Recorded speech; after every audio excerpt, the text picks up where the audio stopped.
നമസ്കാരം. അടുത്ത നിയമസഭാ തിരഞ്ഞെടുപ്പോട് കൂടി നാമാവശേഷമാകുമോ എന്ന് തന്നെ അറിയില്ല. പക്ഷേ മുഖ്യമന്ത്രി കസേരയ്ക്ക് വേണ്ടിയുള്ള അടി കോൺഗ്രസിൽ ഇപ്പോഴേ അങ്ങ് തുടങ്ങി. അടുത്ത 1.25 വർഷത്തിനുള്ളിൽ നടക്കുന്ന നിയമസഭാ തിരഞ്ഞെടുപ്പ് മുന്നിൽ കണ്ട് പുകഞ്ഞ അമർഷം ഇപ്പോൾ ആളി കത്തി തുടങ്ങിയിരിക്കുന്നു. തമ്മിലടി പരസ്യമാകുന്നതോടെ ആർക്ക് വോട്ട് ചെയ്യണമെന്ന് വ്യക്തതയില്ലാതെയാകും. അതാണ് എൻ്റെ ചുരുക്കം. തമ്മിൽ ഭേദം രമേശ് ചെന്നിത്തലയാണെന്ന് പറഞ്ഞ ഈ സാഹചര്യത്തിൽ പറഞ്ഞത് സാമുദായിക സംഘടനകളാണ്. ഈ സാഹചര്യത്തിൽ 2026 എന്തിനാണ് 10 ലക്ഷത്തിലധികം വരുന്ന സർക്കാർ ജീവനക്കാരും സർക്കാർ പെൻഷൻകാരും 1600 രൂപ വീതം പ്രതിമാസം ക്ഷേമ പെൻഷൻ വാങ്ങുന്ന 62 ലക്ഷം പേരും അടങ്ങുന്ന ജനത UDF വോട്ട് ചെയ്യണം എന്നാണ് ഇപ്പോൾ ഉയരുന്ന സംശയം. അതിലേക്ക് പിന്നെ മടങ്ങി വരാം. ലോക്സഭയിലെ വിജയം നിയമസഭ ഇലക്ഷനിൽ നിന്ന് 2021 തന്നെ കോൺഗ്രസിനെ മനസ്സിലാക്കി കൊടുത്തതാണ് ഇടതുപക്ഷം. എന്നിട്ടും പാഠം പഠിക്കാൻ കോൺഗ്രസ് തയ്യാറല്ല. ആര് മുഖ്യമന്ത്രിയാകുമെന്ന് ചോദിച്ചാൽ സംസ്ഥാന കോൺഗ്രസിന് മാത്രമല്ല ഘടകകക്ഷിയായ മുസ്ലിം ലീഗിൽ നിന്നും കേരള കോൺഗ്രസിൽ നിന്ന് വരെ കൈകൾ ഉയർത്തിക്കാട്ടും. ഒന്നല്ല 10ലധികമുണ്ട് കോൺഗ്രസിലെ മുഖ്യമന്ത്രി സ്ഥാനമോഹികൾ, ഖദർ കുപ്പായവും തയ്ച്ച് കാത്തിരിക്കുന്നവർ.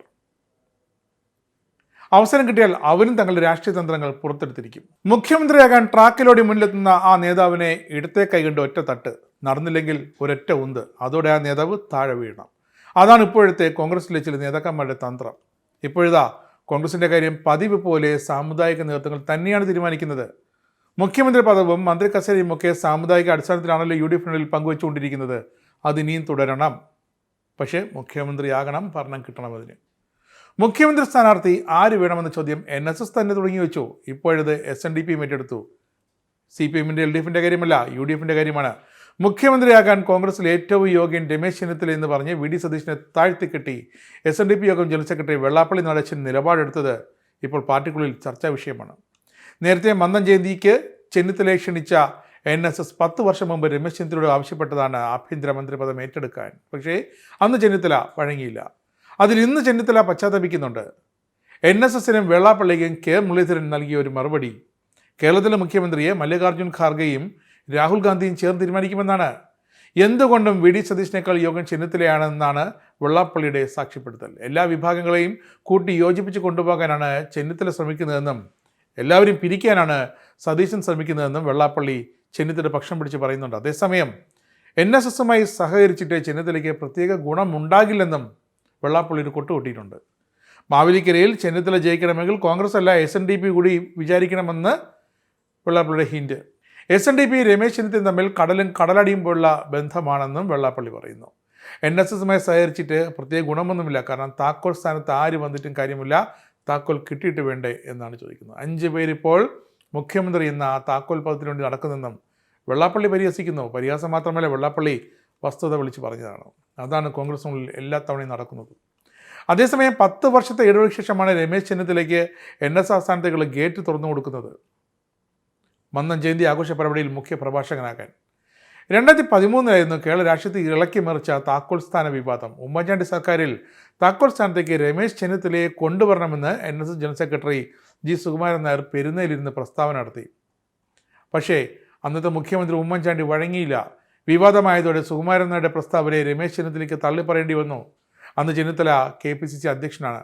ഇതോടെ വഷളായത് ചെന്നിത്തല NSS ബന്ധമായിരുന്നു. പിന്നെ കുറേ കാലമായി ആ പെരുന്നയുടെ വാതിലുകൾ ചെന്നിത്തലയ്ക്ക് മുന്നിൽ തുറന്നിട്ടേ ഇല്ലായിരുന്നു.